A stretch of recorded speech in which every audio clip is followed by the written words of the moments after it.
ভারতবর্ষের অনলাইন পরিষেবার অন্যতম পরিষেবা নয়ন টেলিকমের পক্ষ হইতে আমি হাবু ভাই মোবাইল ইউটিউব চ্যানেলে আপনাদের জানাই সুস্বাগতম। পশ্চিমবঙ্গের বীরভূম জেলার নানুর থানা থুপসারা গ্রাম পঞ্চায়েতের রোহিণীপুর গ্রামের স্থায়ী বাসিন্দা। আমি কৃষিজীবী পরিবারের সদস্য। কৃষি আমার জীবিকা। আমি কৃষিতে শ্রমজীবী মানুষ। কৃষি ক্ষেত আমার মূল সম্পদ।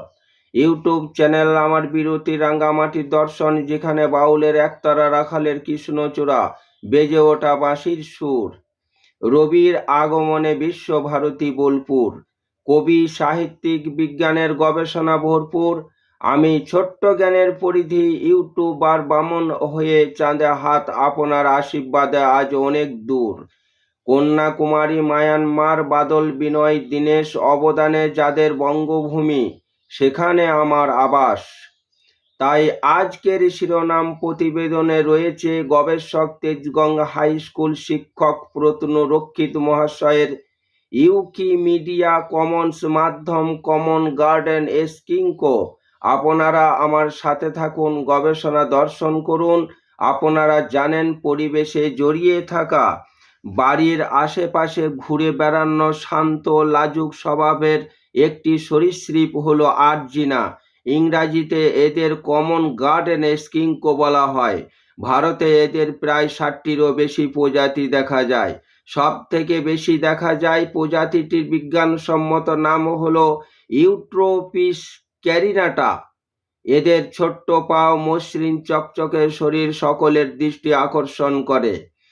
সাধারণত দিনের বেলায় এদের দেখা যায় বাগান, ঝোপঝাড়, মাঠ, বনভূমি ও বাড়ির আশেপাশে এরা বাস করে ও মাটির নিচে, পাথরের ফাঁকে বা শুকনো পাতার নিচে আশ্রয় নেয়। আমাদের দেশে এটি ফেউ আর্জিনা অঞ্জন আচিলা বা অঞ্জনী নামেও পরিচিত। এদের দেহের রং সাধারণত বাদামি, ধূসর বা ব্রঞ্জ আভাযুক্ত হয়। অনেক সময় এদের গায়ে হালকা ডোরা দাগও দেখা যায়। এগুলি তাদের পরিবেশের সঙ্গে মিশে থাকতে ও শিকারীর হাত থেকে রক্ষা করে। এদের দৈর্ঘ্য সাধারণত 15 থেকে 30 সেন্টিমিটার, প্রজাতি ভেদে ভিন্ন, যার একটি বড় অংশই লেজ। সাধারণত গ্রীষ্ম, বর্ষা, এপ্রিল থেকে আগস্ট এদের প্রজননকাল। এরা একেবারে 2টি থেকে 20টি পর্যন্ত ডিম পাড়ে। মাটির নিচে বা পাতার স্তূপে নিরাপদ স্থানে ডিম রেখে দেয়। ডিম থেকে বেরিয়ে বাচ্চারা ছোট্ট আকারে পূর্ণাঙ্গ স্কিঙ্কের মতো হয়। এই প্রাণীটি একদিকে যেমন পোকামাকড় খেয়ে পরিবেশ ভারসাম্য বজায় রাখে, ফসলকে ক্ষতিকারক পোকামাকড়ের হাত থেকে রক্ষা করে, অন্যদিকে তেমন ওই পাখি, সাপ ইত্যাদি প্রাণীর খাদ্য হিসেবেও খাদ্য শৃঙ্খলে এদের নির্দিষ্ট অবস্থান রয়েছে। IUCN অনুসারে এরা এই মুহূর্তে বিলুপ্তির ঝুঁকিতে নেই।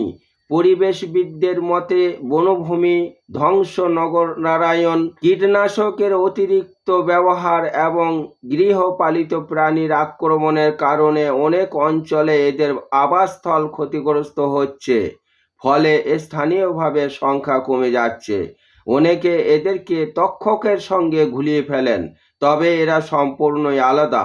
এরা পরিবেশের জন্য উপকারী প্রাণী, তাই বাস্তুতন্ত্রের ভারসাম্য রক্ষার স্বার্থে এদের বাঁচিয়ে রাখা দরকার। আজ এ পর্যন্তই। Thank you so much. All the best. খোদা হাফেজ।